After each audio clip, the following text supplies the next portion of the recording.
Hello everyone, welcome back to yet another vlog. You are watching Chum's vlog. म यहाँनिर तातो तातो मुराईको recipe लिएर आइरहेको छु, जुन चाहिँ पहिला हामीले सिलगढीमा है बोधी थियो है, बोधीले यस्तो हामीले बनाइदिने गर्थ्यो थाकेर आउँदाखेरि टाउको दुख्दाखेरि है। सो म तपाईहरुलाई शेयर गर्न गइरहेको छु। यहाँनिर मैले कराईलाई मजाले हिट गरेर अब खाने तेल हाल्नु गइरहेको छु। खाने तेल खरिसकेको बादमा चाहिँ म यहाँनिर हरियो खर्सानी है, अदुवा अनि धनिया अनि जिरालाई मिलेर सबैलाई मजाले फ्राई गरिदिने यो खरीको तेलमा।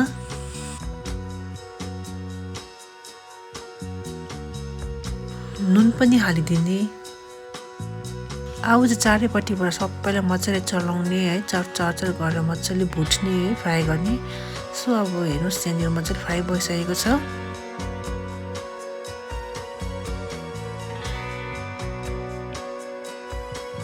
फ्राई भइसकेको बादमा हेर्नुहोस् यहाँनिर मुरै छ है, ठुल्ठुलो मुरै छ। अब यसलाई चाहिँ मजाले यो फ्राई जुन चाहिँ तेल छ है, यो फ्राई भएको छ त्यसको माथिबाट मजाले यो मुराईलाई पनि हालेर मुराईलाई पनि मजाले फ्राई गर्ने है।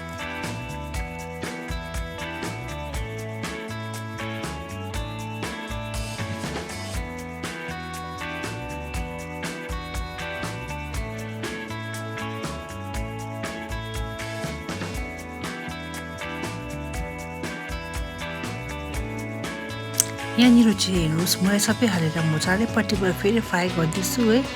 मजाले मुराई फ्राई भइसकेको बादमा मुराई पनि मजाले तातेको हुन्छ है, हेर्न सक्नुहुन्छ।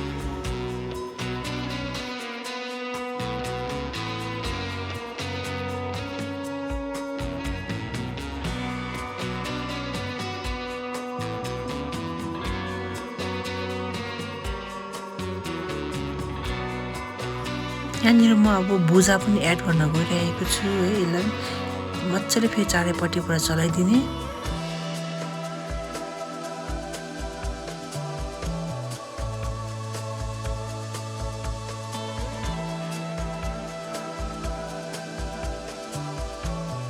अब यहाँनिर धनिया काटेको थियो, त्यो धनियालाई माथिबाट हालिदिने जस्ट है। फेरि त्यहाँ चारैपट्टिबाट चलाइदिने।